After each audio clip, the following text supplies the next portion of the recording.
ANMR ನ್ಯೂಸ್ಗೆ ಸ್ವಾಗತ. ಚಿಂತಾಮಣಿ ನಗರದ ಎನ್ಆರ್ ಬಡಾವಣೆಯ ನಗರಸಭೆ ಕಚೇರಿಯ ಹಿಂಭಾಗದಲ್ಲಿರುವ ಗುರುಸ್ಪರ್ಶ ತಾಯಿ ಮತ್ತು ಮಕ್ಕಳ ಆಸ್ಪತ್ರೆಯಲ್ಲಿ ವಿಶೇಷ ಚಿಕಿತ್ಸಾ ಸೌಲಭ್ಯಗಳು ದೊರೆಯಲಿದೆ. ಮಕ್ಕಳ ತಜ್ಞರಾದ ಡಾಕ್ಟರ್ ಕಲ್ಯಾಣ್ ಎಸ್ ಜಿ ವಾರದ 7 ದಿನಗಳಲ್ಲಿ ಮಕ್ಕಳ ತುರ್ತು ಚಿಕಿತ್ಸೆ ಜೊತೆಗೆ ಪ್ರತಿದಿನ 7 ರಿಂದ ಮಧ್ಯರಾತ್ರಿ 12 ಗಂಟೆವರೆಗೂ ಕಾರ್ಯನಿರ್ವಹಿಸಲಿದ್ದಾರೆ. ನವಜಾತ ಶಿಶು ಆರೈಕೆ, ರೋಗ ನಿರೋಧಕ ಲಸಿಕೆಗಳು, ಒಳರೋಗಿ ಮತ್ತು ಹೊರರೋಗಿ ಸೇವೆಗಳ ಜೊತೆಗೆ ಫೋಟೋಥೆರಪಿ ಮತ್ತು ನೆಬುಲೈಸೇಷನ್ ಸೇವೆಗಳು ಇವರಿಂದ ದೊರೆಯಲಿದೆ. ಪ್ರಸೂತಿ ಮತ್ತು ಸ್ತ್ರೀ ರೋಗ ತಜ್ಞರಾದ ಡಾಕ್ಟರ್ ಯಶಸ್ವಿನಿ ಜಿ ರವರು ವಾರದ 7 ದಿನಗಳಲ್ಲಿ ಬೆಳಗ್ಗೆ 10 ರಿಂದ ಮಧ್ಯಾಹ್ನ 2 ಗಂಟೆ, ಸಂಜೆ 6 ರಿಂದ 9 ಗಂಟೆವರೆಗೂ ಕಾರ್ಯನಿರ್ವಹಿಸಲಿದ್ದು ಬಂಜೆತನ ನಿವಾರಣೆ ಮತ್ತು ಲ್ಯಾಪ್ರೋಸ್ಕೋಪಿಕ್ ಸ್ಪೆಷಾಲಿಟಿ ತಜ್ಞರಾಗಿದ್ದು, ಇದರ ಜೊತೆಗೆ ಆಂಟಿನೆಟಲ್ ಕೇರ್, ನಾರ್ಮಲ್ ಡೆಲಿವರಿ ಮತ್ತು caesarean section, high risk pregnancy services, family planning service ಸೇವೆಗಳ ಜೊತೆಗೆ ಗೈನಕಾಲಜಿಗೆ ಸಂಬಂಧಿಸಿದಂತೆ ಅಡೋಲಸೆಂಟ್ ಪ್ರಾಬ್ಲಮ್, PCOD ಪ್ರಾಬ್ಲಮ್, ಗರ್ಭಶಸ್ತ್ರ ಚಿಕಿತ್ಸೆ, ಕ್ಯಾನ್ಸರ್ ಸ್ಕ್ರೀನಿಂಗ್, ಲ್ಯಾಪ್ರೋಸ್ಕೋಪಿ ಸರ್ಜರಿ ಸೌಲಭ್ಯ ಇವರಿಂದ ದೊರೆಯಲಿದೆ. ಆಸ್ಪತ್ರೆಯಲ್ಲಿ ಔಷಧಿ ಅಂಗಡಿಯ ಸೌಲಭ್ಯ, ಒಳರೋಗಿಗಳ ಸಾಮಾನ್ಯ ಮತ್ತು ವಿಶೇಷ ಕೊಠಡಿಗಳ ಜೊತೆಗೆ ಆಕ್ಸಿಜನ್ ಸೌಲಭ್ಯದ ಕೊಠಡಿ ಸಹ ದೊರೆಯುತ್ತಿದೆ. ಹೆಚ್ಚಿನ ವಿವರಗಳಿಗೆ ಮೊಬೈಲ್ ಸಂಖ್ಯೆ 7676985401ಕ್ಕೆ ಸಂಪರ್ಕಿಸುವುದು.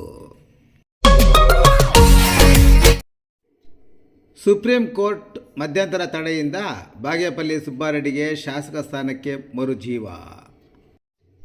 ಚಿಕ್ಕಬಳ್ಳಾಪುರ ಜಿಲ್ಲೆಯ ಬಾಗೇಪಲ್ಲಿ ವಿಧಾನಸಭಾ ಕ್ಷೇತ್ರದ ಕಾಂಗ್ರೆಸ್ ಶಾಸಕ SN ಸುಬ್ಬಾರೆಡ್ಡಿ ಅವರಿಗೆ ಮಹತ್ವದ ಕಾನೂನು ರಿಲೀಫ್ ದೊರೆತಿದೆ.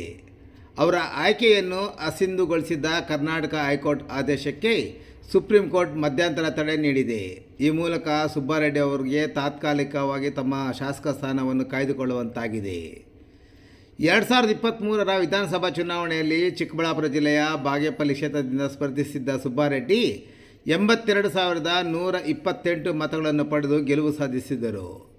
ಅವರ ವಿರುದ್ಧ ಸ್ಪರ್ಧಿಸಿದ್ದ ಬಿಜೆಪಿ ಅಭ್ಯರ್ಥಿ ಸಿ ಮುನ್ರಾಜುರವರು 62,949 ಮತಗಳನ್ನು ಪಡೆದು ಸೋಲನ್ನು ಅನುಭವಿಸಿದ್ದರು.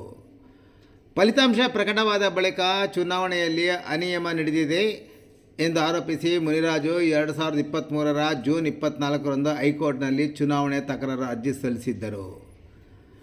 ಅರ್ಜಿಯ ವಿಚಾರಣೆ ನಡೆಸಿದ ಹೈಕೋರ್ಟ್ ಏಕಸದಸ್ಯ ನ್ಯಾಯಪೀಠವು ಇದೇ ಫೆಬ್ರವರಿ 16ರಂದು ತೀರ್ಪು ನೀಡಿ ಸುಬ್ಬಾರೆಡ್ಡಿಯವರ ಆಯ್ಕೆಯನ್ನು ಅಸಿಂಧುಗೊಳಿಸುವಂತೆ ಆದೇಶಿಸಿತ್ತು. ಜೊತೆಗೆ ತಮ್ಮನ್ನೇ ವಿಜೇತ ಅಭ್ಯರ್ಥಿಯಾಗಿ ಘೋಷಿಸಬೇಕೆಂದು ಮುನ್ರಾಜು ಮನವಿ ಮಾಡಿದರು. ಈ ತೀರ್ಪು ರಾಜ್ಯ ರಾಜಕೀಯದಲ್ಲಿ ಚರ್ಚೆಗೂ ಸಹ ಕಾರಣವಾಗಿತ್ತು. ಈ ಆದೇಶ ಪ್ರಶ್ನಿಸಿ ಸುಬ್ಬಾರೆಡ್ಡಿ ಸುಪ್ರೀಂ ಕೋರ್ಟ್ ಮೆಟ್ಟಿಲೇರಿದ್ದರು. ಮುಖ್ಯ ನ್ಯಾಯಮೂರ್ತಿ ಸೂರ್ಯಕಾಂತ್ ಹಾಗೂ ನ್ಯಾಯಮೂರ್ತಿ ಜಯಮಲ್ಯ ಬಾಗ್ಮಿ ಅವರನ್ನೊಳಗೊಂಡ ಪೀಠವು ಮೇಲ್ಮನೆಯನ್ನು ವಿಚಾರಿಸಿ ಹೈಕೋರ್ಟ್ ಆದೇಶಕ್ಕೆ ಮಧ್ಯಂತರ ತಡೆ ನೀಡಿದೆ. ಎದುರಾಳಿ ಅಭ್ಯರ್ಥಿ, ಚುನಾವಣಾ ಆಯೋಗ ಮತ್ತು ಇತರೆ ಸಂಬಂಧಪಟ್ಟವರಿಗೆ ಅಫಿಡವಿಟ್ ಹಾಗೂ ಕೌಂಟರ್ ಅಫಿಡವಿಟ್ ಸಲ್ಲಿಸಲು 6 ವಾರಗಳ ಕಾಲಾವಕಾಶ ನೀಡಲಾಗಿದೆ. ಸುಪ್ರೀಂ ಕೋರ್ಟ್ ನೀಡಿರುವ ಈ ಮಧ್ಯಂತರ ತಡೆಯಿಂದ ಸುಬ್ಬಾರೆಡ್ಡಿ ಅವರಿಗೆ ರಾಜಕೀಯವಾಗಿ ಮಹತ್ವದ ಮರುಜೀವ ದೊರೆತಂತಾಗಿದೆ. ಇನ್ನು ಅಂತಿಮ ತೀರ್ಪು ಹೊರಬೀಳುವವರೆಗೂ ಅವರು ಶಾಸಕರಾಗಿ ಕಾರ್ಯನಿರ್ವಹಿಸಲು ಅವಕಾಶ ಸಹ ಸಿಕ್ಕಿದೆ. ಮುಂದಿನ ವಿಚಾರಣೆ ಮತ್ತು ಅಂತಿಮ ನಿರ್ಣಯದತ್ತ ಬಾಗೇಪಲ್ಲಿ ಕ್ಷೇತ್ರದ ಮತದಾರರು ಹಾಗೂ ರಾಜಕೀಯ ವಲಯ ಕಾತರದಿಂದ ಸಹ ಕಾಯುತ್ತಿದೆ.